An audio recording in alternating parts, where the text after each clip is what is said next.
Debat pertama Capres Pemilu 2024 berlangsung panas. Para kandidat saling serang soal berbagai isu termasuk hukum, HAM, dan demokrasi. Apa saja adu narasi paling menarik lengkapnya dalam catatan Kompas TV berikut ini.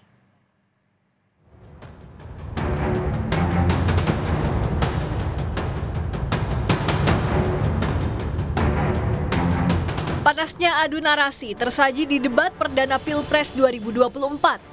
Capres nomor urut 1 Anies Baswedan mengeluhkan rakyat tidak percaya dengan demokrasi saat ini yang minim oposisi. Capres nomor urut 2 Prabowo Subianto langsung mengingatkan Anies jadi gubernur DKI diusung Gerindra yang saat itu oposisi. Ketika kita bicara demokrasi, minimal ada tiga. Minimal tiga nih. Satu adalah adanya kebebasan berbicara. Yang kedua, adanya oposisi yang bebas untuk mengkritik pemerintah dan menjadi penyeimbang pemerintah.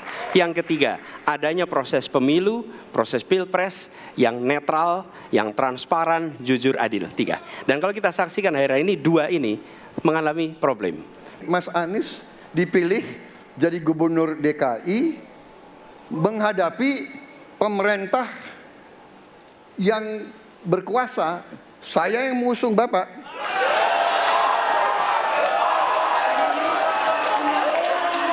Kalau demokrasi kita tidak berjalan, tidak mungkin Anda jadi gubernur. Berikutnya, Capres nomor urut 2 Prabowo Subianto menanyakan kepada Capres nomor urut 3 Ganjar Pranowo soal kelangkaan pupuk yang terjadi di Jawa Tengah. Namun Ganjar menjawab jika masalah kelangkaan pupuk tidak hanya terjadi di Jateng. Khususnya di Jawa Tengah, Pak Ganjar, petani-petani di situ sangat sulit dapat pupuk. Dan mereka mengeluh dengan kartu tani yang Bapak luncurkan, ini mempersulit mereka dapat pupuk. Pupuk langka terjadi di Papua, Pak. Pupuk langka terjadi di Sumatera Utara, Pak.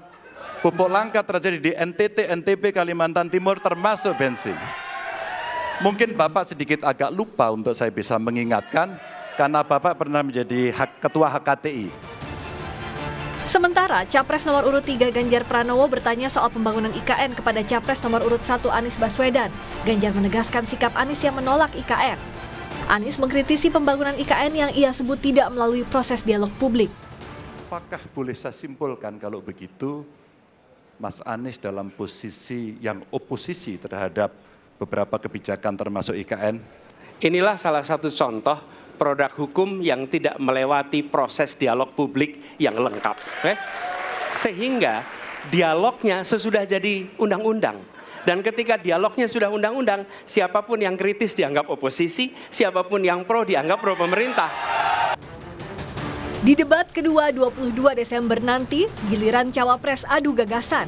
Publik menanti, karena yang disampaikan para paslon di panggung debat adalah cerminan bagaimana Indonesia akan dikelola setidaknya hingga 5 tahun ke depan. Tim Liputan Kompas TV. Dan Jumat depan, saudara, adalah debat kedua Pilpres 2024, giliran para calon wakil presiden yang akan beradu gagasan. Kita lihat ya jadwalnya, ini dia di debat kedua pada Jumat pekan depan, tepatnya di 22 Desember. Debat ini diikuti oleh Cawapres nomor urut 1 Muhaimin Iskandar, Cawapres nomor urut 2 Gibran Rakabuming Raka, dan Cawapres nomor urut 3 Mahfud MD yang digelar pada Jumat besok 22 Desember. Tema yang diangkat adalah seputar ekonomi yang mencakup ekonomi kerakyatan dan juga ekonomi digital, keuangan, investasi pajak, perdagangan, pengelolaan APBN, APBD, termasuk juga infrastruktur dan perkotaan. Nah, kemudian kita bergeser lagi, ini di Pilpres 2024. Jadi total sudah ada nanti ya akan 5 kali debat yang diselenggarakan. Yang satu sudah ada dan Jumat besok adalah debat kedua. Debat sebanyak 3 kali untuk calon presiden dan debat 2 kali untuk calon wakil presiden. Hal ini diatur dalam pasal 50 Peraturan KPU atau PKPU nomor 15 tahun 2023 tentang kampanye pemilu 2024. Debat jadi cara KPU, saudara, mengemas penyampaian visi dan misi dari para pasangan calon. Karena itu kekuatan substansi, konsep dan juga strategi dari setiap pasangan calon harus tersampaikan di panggung debat. Visi dan misi diperlukan oleh 204 juta lebih calon pemilih di pemilu 2024 sebagai referensi menentukan suara pada 14 Februari nanti. Sebagai ukuran juga pemilu yang berkualitas dengan adanya kemerdekaan masyarakat menentukan pilihan. Debat bukan satu-satunya cara dalam penyampaian visi misi. Ada pula kampanye tatap muka dan melalui media massa. Tapi yang jelas yang perlu digarisbawahi, bebas, jujur, dan adil jadi syarat utama pemilu berkualitas. Tanpa komitmen dari semua pihak untuk menjaga pemilu berintegritas, debat dan kampanye hanya sebatas ingar-bingar tanpa adanya substansi. Demikian catatan Kompas TV hari ini, kita jumpa lagi pekan depan.